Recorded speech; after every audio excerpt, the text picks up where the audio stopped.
Fala galera, como é que vocês estão? Espero que vocês estejam bem.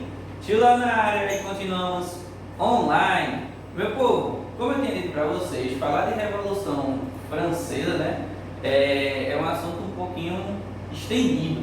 E a gente agora vai para a nossa última parte, né, finalmente. A gente viu o contexto, a gente viu o começo da Revolução, a gente viu o contexto da Revolução, a gente viu o começo da Revolução, a gente viu a fase radical, né? E aí a última aula a gente exatamente viu o final da fase radical, né? O final do governo dos jacobinos. Nós vamos ver hoje um pouco da fase do diretório, né? E teremos o foco aí na era napoleônica. Aqui está no slide era napoleônica, né? Vamos falar um pouco do governo de Napoleão Bonaparte, talvez um dos nomes mais conhecidos da história, mas também falaremos do governo do diretório, né? Que é instalado um pouquinho antes da era napoleônica propriamente dita, digamos assim. Então, se organiza aí direitinho, né? Prepara o seu caderno, pega o seu livro aí para acompanhar, né? Vai para um local adequado, que a gente vai começar aí mais uma aula, né? Para finalizar esse tema aí sobre Revolução Francesa, beleza? Então se organiza direitinho para a gente começar a nossa aula. Então, roda a vinheta.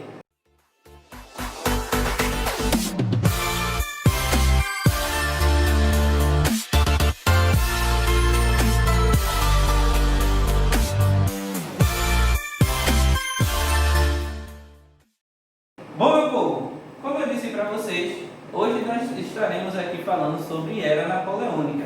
E hoje estou com um slide, e quando a gente tem slide, a gente tem a produção aí que vai nos ajudar. Beleza? Então vamos ver se a produção está atenta aí. Produção, passa aí. Aê, produção sempre atenta aí. Meu povo, vamos dar uma relembrada, né, no que aconteceu, que culminou aí com o governo de Napoleão. Contexto histórico. Com a radicalização, digamos, do governo anterior, né, houve um desgaste sobre esse governo, e quando Robespierre adoeceu, acabou aí sendo, né, retirado do poder, e aí acabou-se o governo dos jacobinos e acabou-se a liderança de Robespierre.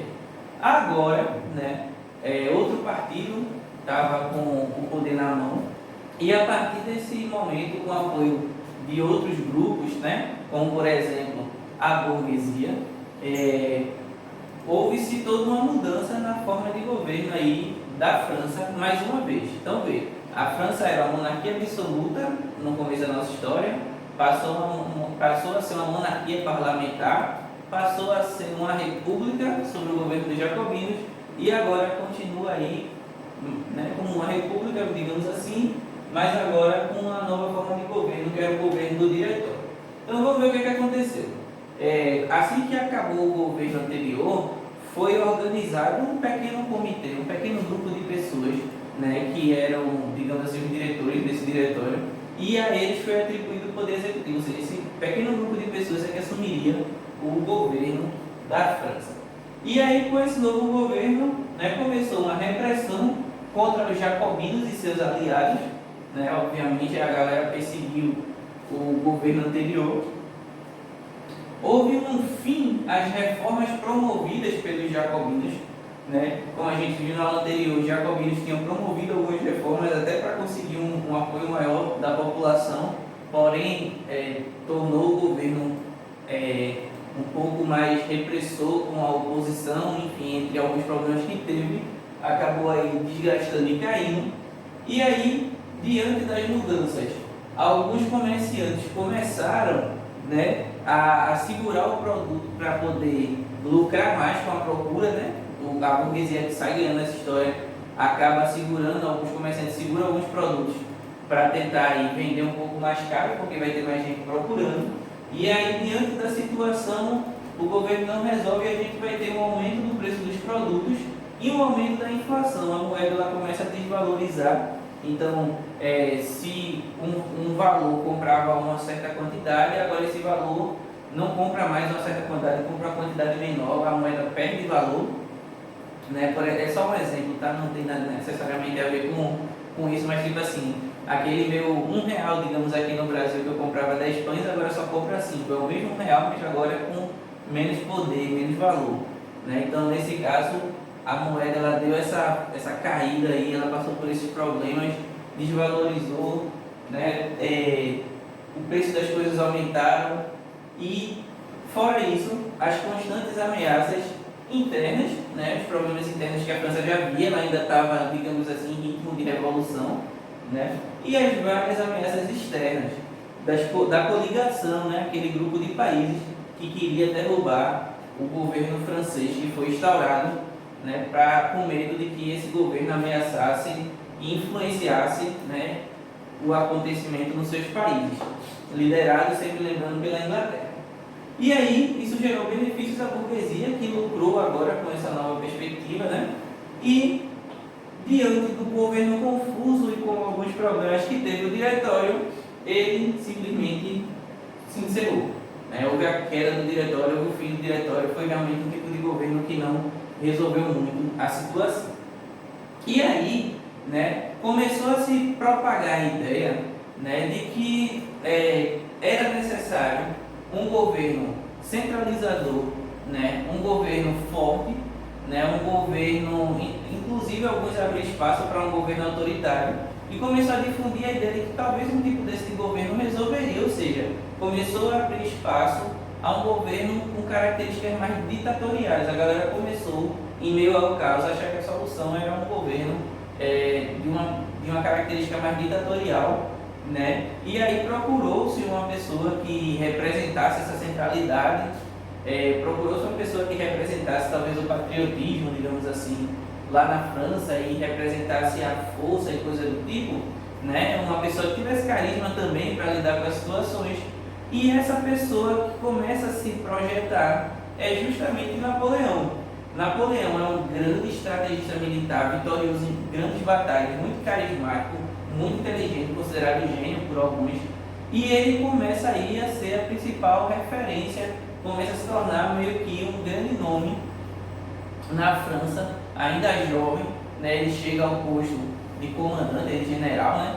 Um posto mais alto, e aí ele começa a aparecer aí como um grande nome, né? A ser cogitado para um futuro governo. Vamos lá, produção, passa aí. Bom, como eu estava dizendo para vocês, no dia, Napoleão começa a se cogitar, e aí ele vem, né, e no dia 18 de Brumário, professor, 18 de Brumário, lembra que o calendário dos revolucionários mudou o nome dos meses?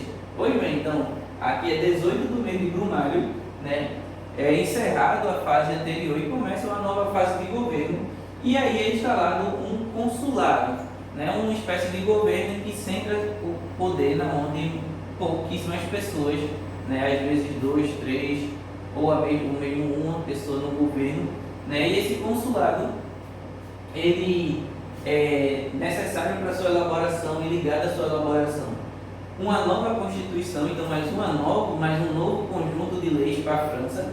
A princípio era um consulado partilhado, né? Depois se torna um consulado vitalício, então o cargo é até a pessoa morrer, e depois Napoleão centra o poder todo nas mãos dele de forma definitiva, tá? Aí o que é que ocorre? Quando a gente vai falar um pouco sobre Napoleão, a gente costuma dividir a história dele em 3 fases. A primeira fase é justamente essa aqui do consulado, em que ele vai se estabelecendo no governo, se destacando e fica bastante prestigiado nesse momento, inclusive com vitórias e boas performances nos combates contra a coligação, enfim. A gente tem, que ele já estava tendo, né?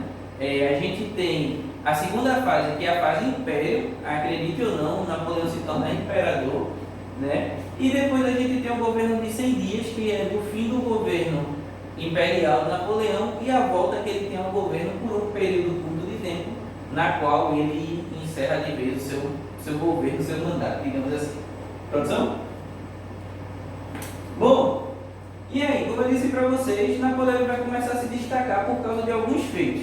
Entre eles, vitória contra a Inglaterra, a grande rival da França, que vai trazer um grande prestígio a Napoleão, e o tão esperado acordo de paz, né, que põe fim a esse primeiro conflito, deixando a galera aí no ápice, né, da alegria, digamos assim, porque finalmente parece que a coisa terminou bem, né? A guerra concluiu-se e Napoleão aí conseguiu dar cabo à situação. Ele cria o Banco da França, né? Organizando a economia francesa. Ele fortalece o comércio e a indústria, coisa que a burguesia ficou bem feliz, né? Tornando aí a França uma grande potência econômica. Toma medidas protecionistas, impedindo a concorrência de produtos estrangeiros, né, dando uma segurada na concorrência de produtos estrangeiros, facilitando ainda mais, melhorando ainda mais a economia. Então a França começa a crescer muito economicamente. Ele reorganiza o sistema de ensino, né, e um sistema de ensino agora voltado inclusive aos ideais da Revolução e do governo de Napoleão. Ele incentiva a pesquisa, então ele traz reformas aí no âmbito educacional, isso também visando o seu governo. E ele cria um Código Civil, que segundo ele foi a sua maior criação, que é um conjunto de leis relacionado à vida civil mesmo, e que acabou influenciando vários outros códigos civis do mundo, né? Como a gente sabe, nos dias de hoje é muito comum que um país não tenha só a Constituição, que é a lei maior, mas também tem um conjunto de vários outros conjuntos de leis subordinadas a essa lei maior, que ajuda a organizar melhor os direitos e deveres de todos que vivem nesse país, né? Então a gente tem um código militar que vai reger, digamos assim, vai reger o modo de vida militar, a gente tem o civil que vai reger o modo de vida civil, a gente tem o do consumidor, hoje a gente tem vários códigos, né? E o civil de Napoleão, ele exerceu muita influência na construção do Código Civil de outros países, inclusive alguns autores que propõem, né? E é possível, acredito que seja possível observar, não sou do ramo do direito, que esse código influenciou inclusive o do Brasil também, de alguma forma. Bom, e para fechar essa primeira parte aqui, ele também buscou a aproximação com a igreja, né? O objetivo de Napoleão era tornar a igreja, né, uma apoiadora do seu governo, mas que o governo estivesse acima, né, desse sistema. E aí ele beneficiou com pagamentos a alguns sacerdotes, digamos assim, pelos serviços prestados, né? Em troca a igreja apoiou, né, sem obviamente passar por cima do seu governo.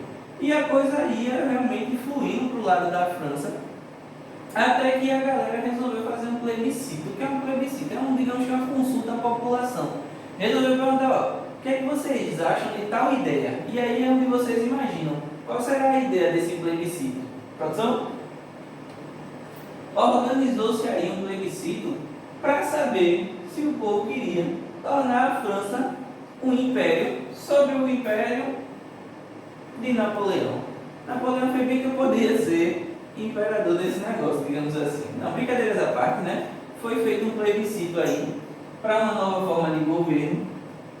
E aí, depois desses acontecimentos, Napoleão ele se autodeclara imperador, né? Ele se consagra imperador, com uma cerimônia, inclusive com a participação da igreja, né? Para consolidar ali, para tentar confirmar, digamos, aquele momento. E a partir disso também, a partir desse governo, dando início ao segundo governo, que é o governo do período do Império, né, o governo imperial napoleônico, ele começa uma expansão territorial. Onde antes a França só se defendia, começou também agora a querer atacar, né? Outras coligações vão ser formadas, né? Formada aí a segunda coligação, mais uma vez para tentar combater o governo francês. Outros países se juntam. Na maioria das coligações a gente vai ter como destaque, quando a coligação é um grupo, né, se juntando com o objetivo, nesse caso aqui, derrubar o governo. A maioria das coligações foram feitas, se não me engano foram as 5. A maioria das coligações que foram feitas, elas eram organizadas, quase sempre tinha participação da Inglaterra, basicamente principal país, mas estava ali sempre a Áustria, a Prússia, a Rússia, né, estava por ali também fazendo parte, ou pelo menos se interessando nesse contexto, né, estava ali, né, não estava, digamos assim, tão ligado à França nesse contexto. E aí, diante disso, diante da expansão e da segunda coligação, Napoleão ele diz assim, ele já tinha dominado alguns lugares e ele diz assim, vou fazer o seguinte, quem não não, melhor, ele tentou invadir a Inglaterra, sua principal rival. Isso é tão interessante, meu povo, que essa tentativa de invasão da Inglaterra, que por sinal vai ser falha, tá?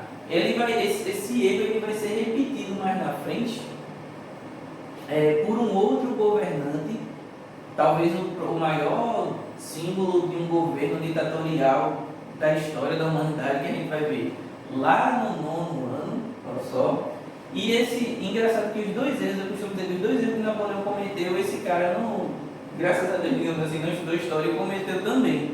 Porque ele tenta invadir a Inglaterra e não consegue, que é o que a gente vai ver agora, e ele também acaba fazendo a outra manobra que Napoleão fez, e também isso causa a derrota dele, assim como causou do Napoleão.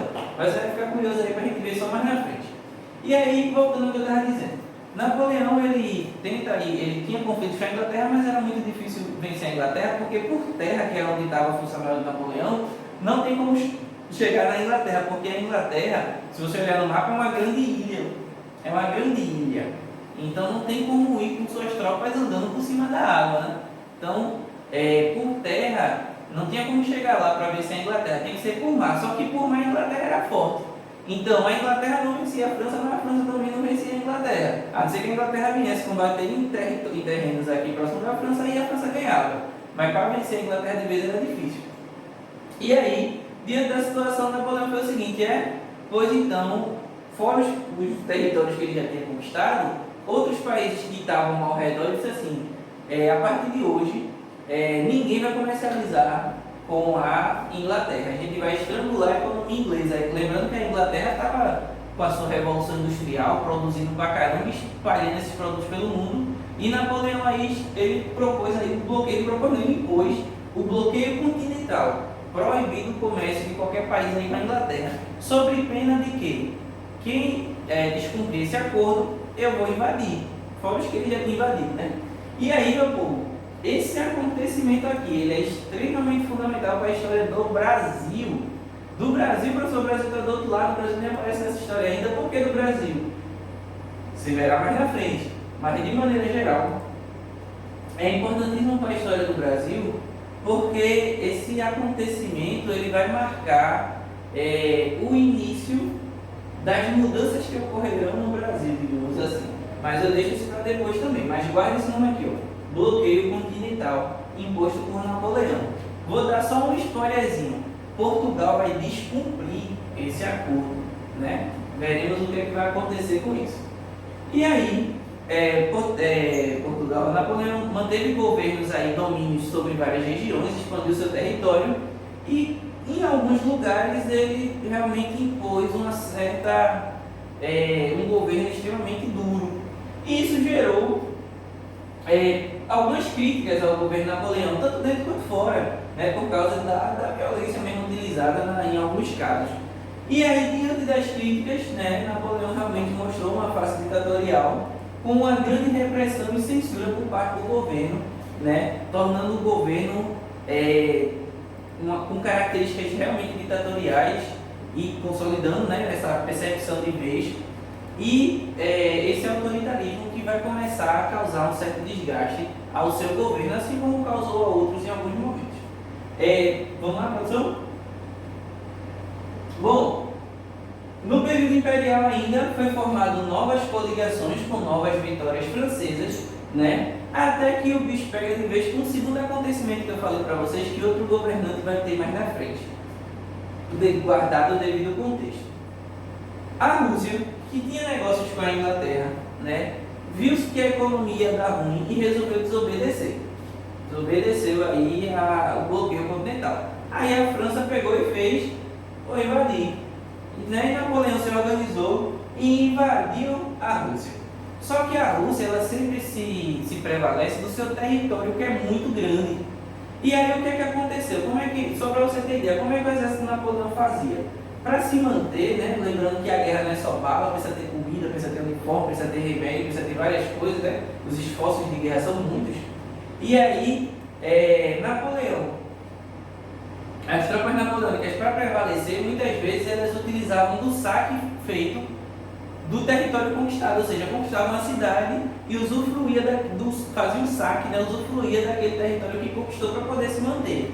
Aí o que é que a Rússia fez? A Rússia se aproveitou do seu território, e aí quando os franceses chegaram para atacar algumas cidades, se não me engano, inclusive Moscou, eles simplesmente destruíram a cidade, os próprios russos, para que os franceses não pudessem ter nada ali que mantivesse suas tropas, destruía tudo. Então quando a galera chegava lá para guerrear, tinha uma resistência, destruía tudo, e quando o exército francês ia precisar ali para recuperar as energias, não tinha nada. Aí tinha que avançar mais um pouco. E aí eles se deparavam com essa situação. E o que é que a Rússia fez? Utilizando seu território, toda vez que o exército francês ia marchar, não encontrava nada na cidade, estava tudo destruído, então não tinha como se manter. Isso desgastou o exército francês. Olha só, é uma tática bem interessante, né? O inimigo vai se cansando de tentar chegar na vitória e não consegue. E com esse desgaste, finalmente Napoleão talvez tenha tido a sua maior derrota aí. E essa tática da Rússia é chamada de tática da terra arrasada, né? Literalmente é destruir o local que está sendo invadido para que o inimigo não usufrua desse local após conquistar. Então isso aí desgastou a tropa francesa, e aí Napoleão teve dificuldades com a Rússia, como eu disse, e isso aí gerou um declínio. Uma das coisas que Napoleão ainda se mantinha era o seu prestígio com grandes vitórias, mas agora tu vai ter uma grande derrota, fora um governo extremamente abusivo, e aí o seu império chega ao fim, beleza? Mas ainda não terminou. Lembra que ainda tem uma terceira forma de governo dele, uma terceira parte do governo dele, produção? Bom, com o fim da era napoleônica, com o fim do Império de Napoleão, há uma tentativa de restaurar o antigo regime, meu povo. Vê, lá no começo do primeiro vídeo, era um regime absolutista. Toda essa história que a gente contou pôs fim a esse regime. No final dessa história, adivinha o que tentou voltar? O regime absolutista tentou voltar de novo. Então o professor começou com um regime absolutista, se tornou parlamento, se tornou república, se tornou império, se tornou estudinho. E tentou voltar ao regime, tentou, inclusive com o rei ligado à dinastia, né, ali da própria França, que é o rei Luís XVIII, né?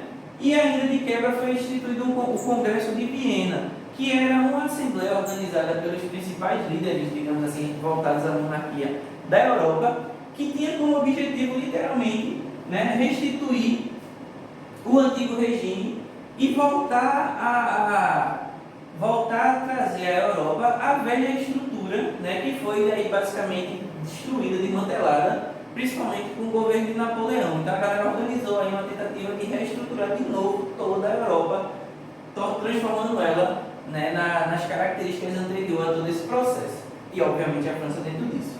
E aí, para tentar combater essa mudança na França, Napoleão tinha sido preso depois do fim do Império, ele estava preso, e aí a galera organizou uma forma de pegar ele lá na prisão e trazer ele de volta para governar. E ele volta e a gente entra aí na era do governo dos 100 dias.